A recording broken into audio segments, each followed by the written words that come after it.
ጋር የምትዋት እህታችን ሀሊማ እንግዲህ 13 ዓመት የሰራችበትን ደሞዝ አላገኘችም ነበር። በኮንሰላና በኮሚኒቲዎች ምክንያት በአቡ ሱልጣን አሰሪዋን እንግዲህ 76000 እንዲከፍላት አርግተውታል። 5000 በቅድሚያ ሰጥቶ ነበር። የቀረውን 71000 ደግሞ ቆጥሮ ሲያስረክቧት በቪዲዮ እንመልከት። በባለፈው በሰደውት በ48000 ሪያል ደግሞ የሰራችሁት ኮሚቴ የምናገረው ነገር አለ።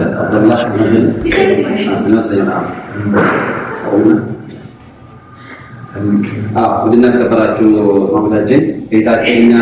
የአሲር ኮሚኒቲ እና ቤታችን ሀሊማ አብደላህ ስናይና 13 ዓመት ሰርታ ያው በሰሪቷ ስራዎቿ ደሞዟን ያው አጥና ነበረችና አሁን ግን በተደጋጋሚ ከቆንስላ ጽሕፈት ቤት ጋር በመሆን ትናንትና ቆንስላ ጽሕፈት ቤት ወንድሞቻችን እዚህ እኛ ጋር ነበሩና ጉዳዩን አብረን ሆነን አይተን ያው ገንዘቡን እንደሚከፍሉና እኛም ቁመን እንደምንቀበል ቆንስላ ጽሕፈት ቤት የወሰድነው ያው አማና ዛሬ ባጥን በዚህ ነው ቅድም ተመለሰን መተን አሁን ገንዘቡ ያው ከብዙ ክርክሮች በኋላ እጃችን ገባ። ይሄ ገንዘብ ደግሞ ሁለተኛው ገንዘብ ነው አይደለም ማለት ለማጣራት በራሳችን የምንጠቀምበት ማሽን ይዘን ገንዘቡ ያው 71000 ሪያል ሳዑዲ ከነሱ ተቀብለን እጃችን ገባል። አሁን ገንዘቡ ልናጣራ ነው። ያው እኛ ጋራ ትሆናላችሁ ማለት ነው። ሌላም በተጨማሪ በእጇ ላይ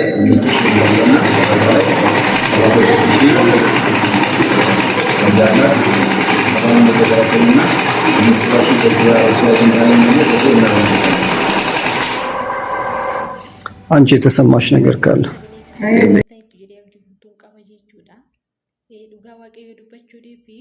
gaafa mana namaa keessatti hacuucamtee waaqayyo immoo dadhabbii kee waggaa dheeraa isaan homaa nu gootu homaa nu gochuu hin dandeessu jedhanii gaafa gadi si qabanii waaqayyo immoo waan hunda keessa si dabarsee akka malee keessa si dabarsee badiisa akka malee keessa si dabarsee dhugaa rabbii gaafa mucarraa kana argattu baay'ee tokko nama gammachiisa jechuudha. Ani waa'ee mucaa kanaa fi viidiyoo mucaa eeggataa hojjedhirratti baay'ee tokko gammachuun koo guddaadha jechuudha. Maaliif hojjettanii akkuma kanaa mucaan eeggataallee waggaa 14 kan ishiin mana jara suniitti hojjette jechuudha. Ishiin jammaraa mana namaarraa mana dura seentee sun hojjisiisaa turanii soomaa ishiidhaan kenniin daldala biraatti gurguratan jechuudha. Daldala biraatti gurguratanii koomentii jalatti amma ijoollee baay'ee keessattuu naaf barreessee ture jechuudha. Akkamitti waggaa hamma kanaa hojjette 48 qofa argatti jettanii kan koomentii naa barreessitanii tan jettu jechuudha. Dhugaadha inni yaadichi dura hin gurguramte waan ta'eef nama biraatti gurguramte namichi amma irraa bitee sun 48 kana kenneefi malee isa jammara fudhate miti. Otoo isa jammaraa wajjin ta'e raate baay'ee deema ture birrii ishii jechuudha. Akkasitti ishiin kan ishee fudhate jechuudha. Ishiin kun garuu manuma tokko jechuudha kan ishiin turte dhugaa dubbachuudhaaf manuma tokko turte 76 jechuudha birrii riyaada 76 kan ishiin fudhatte jechuudha. Ashamaa harka fuunee akkam jirtu hordoftoota siifan gindoo bakka jirtanitti nageenyi baraaruu waaqayyo isiniif haa baay'atu isiniin jecha ay nagaa kooti isinis nagaa guutuu kan qabdan waaqayyo biraa abdii guutuu qaba. Egaa inni nagaa nu godhe inni madda nagaa keenyaa ta'e waaqayyo maqaansa haa eebbifamu isiniin jechuun barbaada. Egaa akkuma eeggadda viidiyoo isiniif hojjedhe har'as viidiyoo biraatiin walitti deebinee jirra jechuudha. Egaa yeroo baay'ee gammachuun nama gammachuu keenya gaddi ijoollee biyya arabaa gadda keenya waan ta'eef viidiyoo akkas irratti hojjenna. Gammadaarras gaddaarras hojjenna jechuudha. Kanarraa immoo namoonni waan guddaa akka baratanii fi of eeggannoo cimaa akka godhanii fi waraqaan yookaan wanti kamiyyuu maal akka nama fayyadu kanaaf jechuudha yeroo baay'ee kan nuti hojjennu jechuudha. Egaa viidiyoo kanarraa maal arganna mucaan kun akkuma yeroo darbee isinii kaase jechuudha. Waraqata kana yeroo darbee isiniif maxxanseen ture jechuudha. Har'allee mucaan ishiin kunis waggaa 13 kan ishiin hojjette jechuudha. Waggaa 13 hojjettee ukkaamsanii turanii akkuma isheen gaddaa jechuudha ukkaamsanii turanii waggaa 13 muluu hojjettee hamma har'aatti birrii tokko ishiidhaan kennine tola ergachaanii turan jechuudha.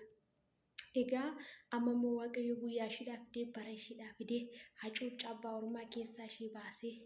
har'a garuu 76 jechuun amma akka ta'e asxaa baasinu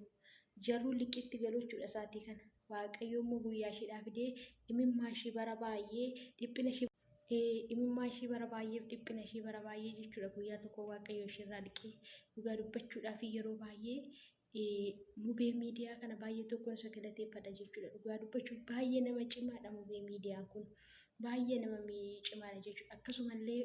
biiroo inni faana hojjetaa jiru jechuudha baay'ee waan ajaa'ibaati kan isaan hojjetan jechuudha waaqayyo bara isaanii haa eebbisu dhugaa waaqayyo dubbachuudhaaf baay'een keenya namoonni waggaa 13 waggaa 12 ta'an miti waggaa 1 waggaa 2 ta'aniitu yeroo itti lubbuun ijoollee darbu jira jechuudha yeroo waaqayyo galannaa gogguma birri biyya kanaa 76 argatte inshaallah yoo waaqayyo jedhee akka nama tokkootti xaarii hamma kanaatiin galtee maatii ishii fi mana ishii seeraan bulfattee jechuudha waaqayyo ishii gargaaree waaqayyo haala hunda keessaa ishii baaseera isiniin jechuun barbaada egaa faamilii koo waraqanni kun akkam hamma nama fayyadu beekuu qabdu jechuudha akkasumallee waraqatoota wanta gaafa jammara deemnee fudhannu keewwachuun sirriitti nu barbaachisa jechuudha ammallee daraa keessan irra deebi'an isinitti hima hin irraanfatinaa keewwadhaa isiniin jechuun barbaada egaa itti dabaleemmoo wanti nani jedhu ijoolleen keenya osoo hamma kana muluu hin deemini